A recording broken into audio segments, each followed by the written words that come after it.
A little shot of energy here. How about this? Thank you to the two of you for supporting the Affordable Care Act. Please continue.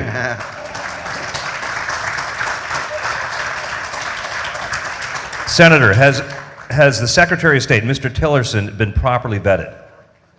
Oh, I think he's been vetted. I can't tell you properly. This man was 40 years in private business and did very well. Started off as a production engineer for ExxonMobil and became the CEO of the company.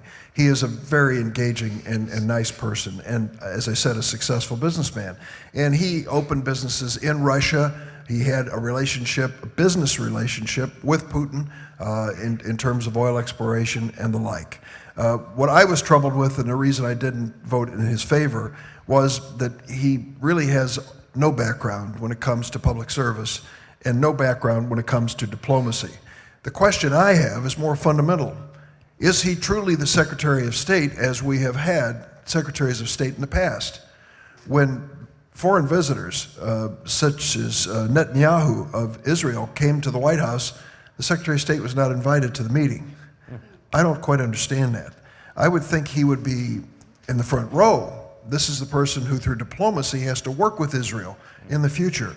So it remains to be seen how the Trump administration, only 7 weeks into their presidency, 7 weeks, but it remains to be seen how they are going to integrate him into foreign policy.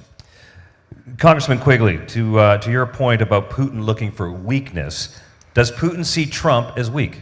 I don't even know if he sees him as weak. I think he sees him beyond weak as favorable, as someone who would potentially lift the sanctions, not support NATO at critical times. And when the president says that NATO is obsolete, this is music to the ears of Putin and Russia. Why is that not resonating essentially with patriotic Americans? You know, there's some. I'd like to think if we talk enough about it, it will be. But when we were there, we were talking about the apparent schizophrenia existing under the Trump administration of its foreign policy. The vice president and the defense secretary were at a conference in Europe talking about why NATO matters, right on the heels of President Trump talking about NATO being obsolete. So I suspect the first thing that the NATO leaders are thinking is that they're confused. I think this goes back to, confusion. I think this goes back, Senator, to an earlier comment you made about President Obama and what he might have been able to do to offer some lethal aid. But here it is. Was financial help reduced under the previous budget for military help to Ukraine? Now, do you assess American financial help for the Ukrainian army as acceptable? I think that's what it means. Do you assess what we're doing for the Ukrainian army in terms of the budget as acceptable, or do we need to do more? I would have to check the figures before I said this with certainty. I don't believe it was reduced. I believe that it was increased. We can argue that more should have been given, different types of equipment should have been given. But now comes the new budget, which we will see in a few days. And the new budget is going to fund the Department of Defense with more money. Good thing for America to be safe. But it's doing it a lot more money. Yes, dramatically more, 10% increase, biggest dollar increase in history. But it's going to do it at the expense of other things that we spend money on. One of those things is the Department of State.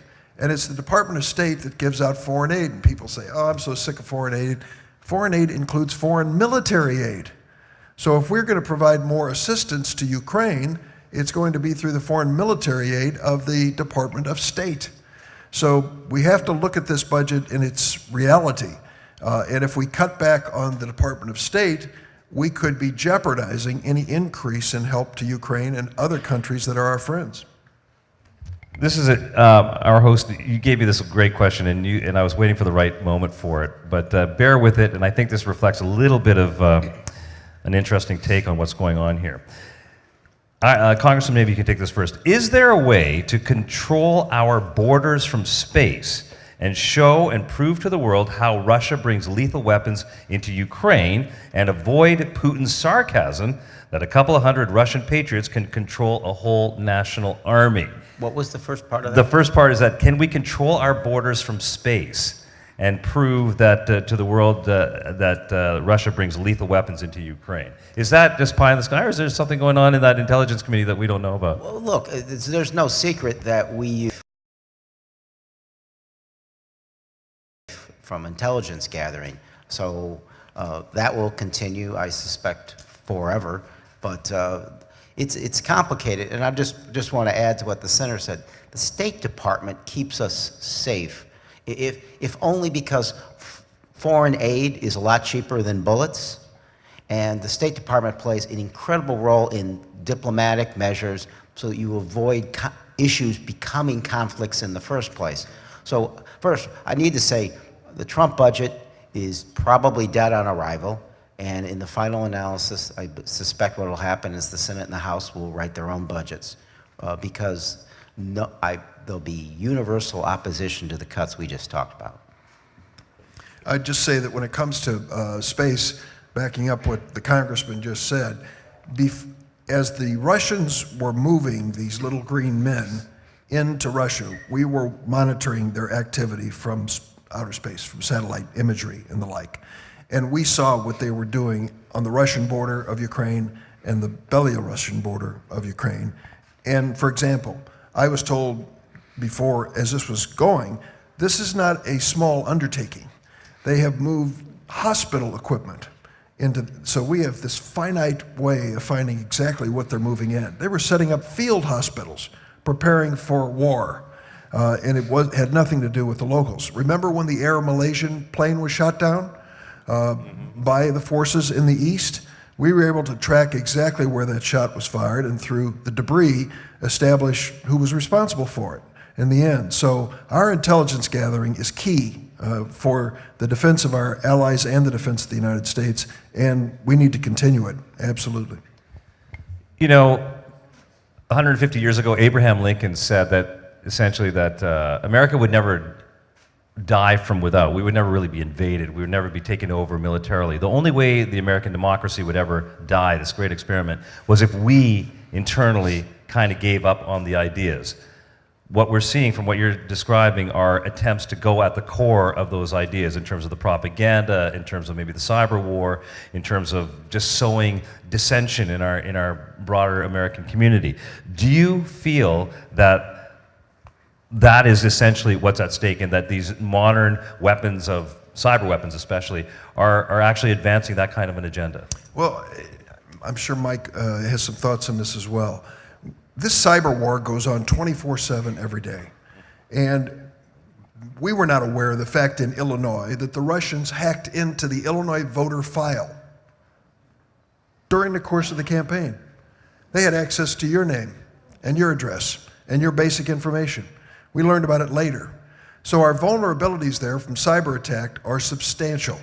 And we have to be able to fight back and defend ourselves so that they can't corrupt our process from within.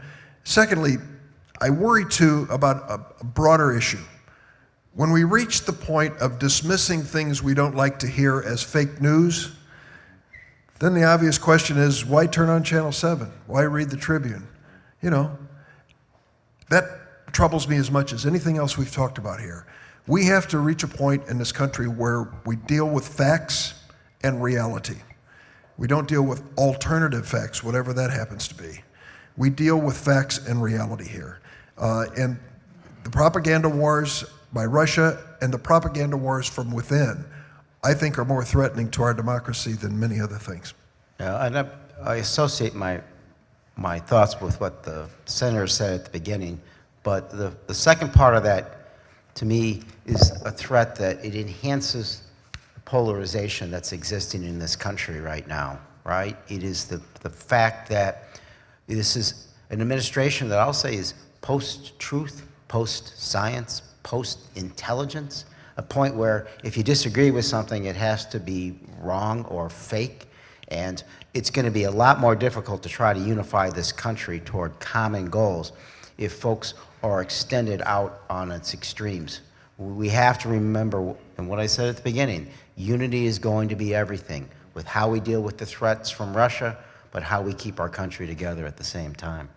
Well, I think this we've got time for one more here, and it encapsulates what this audience, I think, is all about. And that is, as an Illinois resident with a Democratic senator and a Democratic representative, what's the best way for me to get my views on U.S. policy to the Republicans? Mike? I defer to my senior senator. I think there's an impression that we don't sit down and agree with Republicans on anything, and they don't agree with Democrats on anything. And that's not altogether true. I look in the Senate. I'll speak to the Senate for a minute. I am close friends with Senator McCain. Senator McCain is an independent thinker, and he has every right to be. He served his country and spent 5 years in a prisoner of war camp. And we disagree on a bunch of things, but he speaks up, and boy, is he strong on this issue. He's been here, you know that. Lindsey Graham, another one, South Carolina. I respect him, and he and I work on a lot of things together. So there is communication and dialogue taking place. It's important, and let me say first, thank you for being here on a Sunday afternoon when you could have done a lot of other things. It's important that you reach out to members of Congress and to both senators and let them know what you think. It is important. It makes a difference. It makes a difference. And if you can meet with them personally and share your views, it can have an impact on their thinking and their voting. Don't give up on that. That is what we're all about in this country. That's how it works. Some of you have lived, or your parents lived, under regimes where that was not even possible. Your vote didn't count for anything. We don't want that to ever happen in this country, and your active involvement will help us avoid that.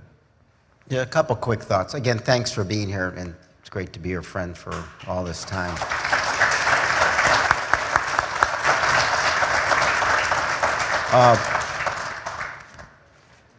I'm speaking to the choir, but if I was speaking to the entire state at this time, I think the senator might concur. There are a lot of Americans that need to do their homework. At this time, America needs a civics lesson. First, elections matter, elections matter, elections matter. My office was inundated with calls from people demanding that I vote against Tillerson. I don't have a vote on that, but I appreciate their concern. What I'm suggesting is, at this time, we really have to be focused. We have to be sharp. We have to be aware of what's taking place.